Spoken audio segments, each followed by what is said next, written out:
நகராட்சிக்கு உட்பட்ட 16வது வார்டில் ராஜாஜி தெருவில் திடீர்னு மழை காரணமாக ஒரு பெரிய பள்ளம் வந்துருச்சு.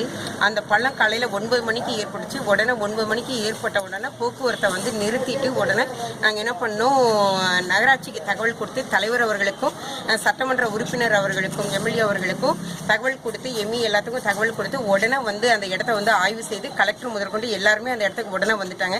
வந்தோன்னா போர்க்கால அடிப்படையில் தமிழக முதலமைச்சர் அம்மா அவர்களின் போர்க்கால அடிப்படையில் உடனே சீர் செஞ்சு இதை மக்கள் போக்குவரத்துக்கு உடனே திறந்து விட்டுருவோம். அதனால மக்கள் போக்குவரத்தை நாங்கள் நிறுத்தினால உடனே பெரிய விபத்து ஏற்படுறதை தடுத்தாச்சு.